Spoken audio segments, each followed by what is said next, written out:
Olá, amigos e amigas. Mais um vídeo agora da série Perguntas e Respostas de PNL e Programação Neurolinguística. E hoje, o nosso papo de hoje é sobre comunicação. Especificamente, como é que eu me comunico com as pessoas? Como é que eu me preparo para isso? Mas, em vez de eu ficar contando para vocês como é isso, eu vou convidar o meu amigo, né, que trabalhou comigo, e a gente está tendo um trabalho interessante, o Everton, para contar um pouquinho sobre a experiência dele nessa área de comunicação com as pessoas. Everton, como é que foi isso? Conta para a gente. Boa tarde, Armando. Boa tarde a todos aí. Comunicação. Nós começamos o trabalho, né, Armando? Faz aí uns 4, 5 anos. E quando a gente conversou lá atrás, talvez você não se recorde, né? Eu tinha uma certa dificuldade e um certo desejo, né, de poder se relacionar melhor com as pessoas e externar todo o conhecimento técnico que eu tenho. Eu sou empreendedor contábil, né? E aí a gente começou a fazer esse trabalho de comunicação justamente para que realmente eu melhorasse como pessoa e, consequentemente, como empresário e profissional. E a primeira, vamos dizer assim, a primeira grande mudança, a grande diferença, é justamente, são duas, se você está aqui. A primeira, autoconfiança. Quando a pessoa se comunica melhor, ela fica mais autoconfiante. E tem uma frase que eu ouvi, Armando, que a comunicação é muito mais ouvir do que falar. Então, essa primeira, quando o nosso trabalho ajudou muito nessa questão de realmente eu respirar e ouvir o outro lado para depois poder falar. Existem várias técnicas que a gente aplica, e algumas dessas técnicas você vai se surpreender, porque a gente aplica as técnicas e a pessoa nem percebe que está recebendo uma instrução, uma técnica de PNL. Mas essa que você falou agora de ouvir, ouvir a outro lado, ouvir a outra pessoa, ou ouvir aquilo que você está pretendendo, faz com que você consiga elaborar melhor a sua forma de comunicação, que é isso que é importante no processo. Tá? Agora, você, como você disse, um contador, uma pessoa que trabalha com números, com dados, existe algum preconceito quando algumas pessoas vão falar com você e você quebra esse preconceito porque o pessoal espera que você seja aquele cara de números, dados e estatísticas? Existe algum preconceito? Você sentiu isso ou naturalmente as coisas foram acontecendo? Você diz em relação à minha formação, à minha Isso, exatamente. profissão, Uhum. o não, pre- preconceito no sentido das perguntas das pessoas falarem comigo, de Uhum. se abrirem comigo, isso, Armando? Exatamente. Aquela situação, o que eu quero contar? Quando alguém chega e fala, bom, quem vai falar é o Everton. O Everton vai fazer uma apresentação. O que ele é? Ah, ele é da área de contábeis. Nossa, então vai ser uma coisa muito técnica, muito difícil. Não, Eu entendi. sempre, Tem eu sim, sempre tem. isso. Quando a gente começou o nosso trabalho, quando a gente começou, você me indicou lá atrás começamos a plantar uma sementinha aí com um livro chamado Perguntas que Resolvem. Perfeito. Então, inicialmente, quando eu me apresento como empreendedor contábil, contador, há um preconceito, sim.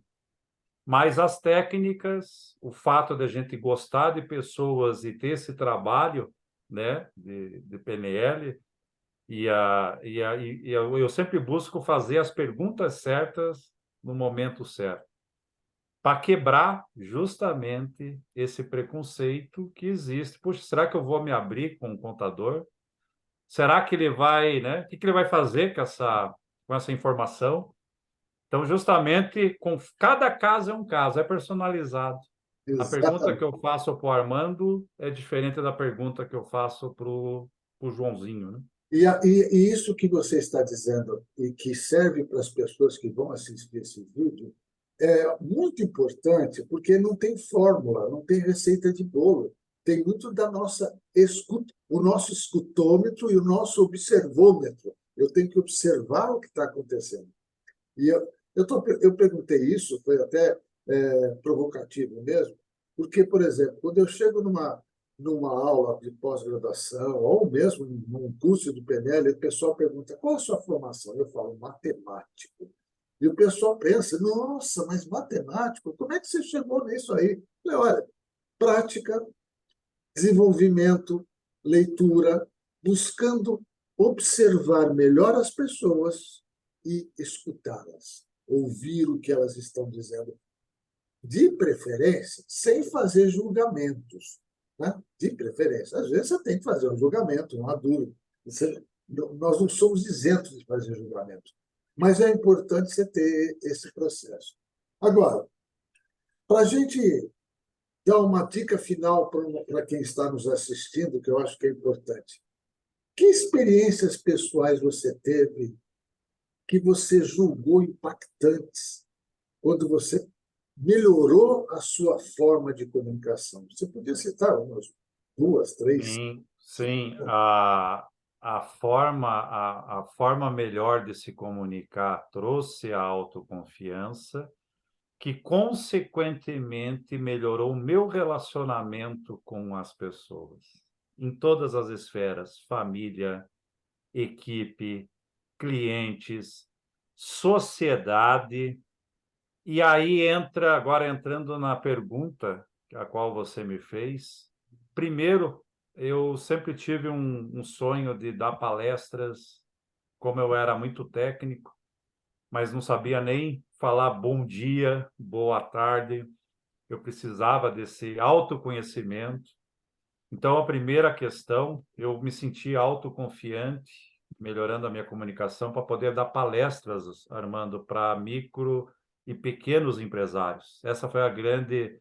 Era algo que eu olhava os outros e, sabe aquela coisa, será que eu tenho capacidade? Será que eu tenho? Porque eu tinha essa vontade, mas eu ficava me questionando também, né? O intraquestionamento. Aí, plantando essa semente da visibilidade. Então, aí é um diferencial profissional, a visibilidade. Eu comecei a dar palestra. Da palestra veio o convite para participar de um grupo de empresários de network, que toda terça-feira tem uma rotina onde você tem que falar do seu negócio, tem que falar em público. 2015, Deus me livre eu falar em público, mas já eu corria, eu fugia do público, né? Então, isso fez uma grande diferença. Ó, a tal da autoconfiança e do relacionamento inserido nesses dois pontos. Outro convite, uma terceira situação que para mim foi importante: visibilidade em rádio. Hoje, de vez em quando, eu sou chamado para falar de impostos, contabilidade e empreendedorismo ao vivo, numa rádio aqui em Curitiba, de um deputado estadual, uma rádio que está crescendo. E estou lá, né, às quintas-feiras, né, realmente falando um pouquinho do meu trabalho, do meu conhecimento.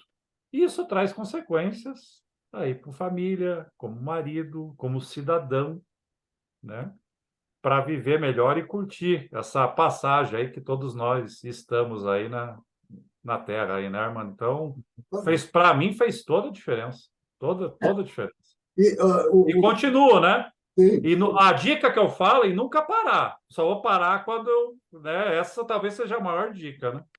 e o que é interessante, o Everton não quis contar, porque ele tem uma coisa da famosa. É uma pessoa ética, uma pessoa que gosta, não gosta de falar muito, mas ele ganhou um prêmio por uma excelente apresentação nesse grupo de profissionais que ele tem. Ele ganhou um prêmio com a melhor apresentação. Então, gente, o que é importante? Primeiro, entender que a PNL e as técnicas podem ajudar a melhorar a nossa comunicação de uma maneira geral, em todos os sentidos. Mas, em princípio, apesar da técnica estar lá, ela não é uma regra, não é uma receita de bolo, e cada um vai buscando o seu ponto de equilíbrio, vai buscando o seu desenvolvimento. Então, é importante que a gente tenha isso. Quero agradecer agora ao Everton pelo bate-papo rápido e convidar vocês a continuar assistindo a nossa série Perguntas e Respostas de PNL, que nós vamos ter outros convidados que vão contar a nossa história. Everton, muito obrigado pelo seu tempo e vamos continuar nos comunicando muito bem. Um abraço. Obrigado, Everton. Um abraço. Obrigado a você por tudo. Tchau, tchau.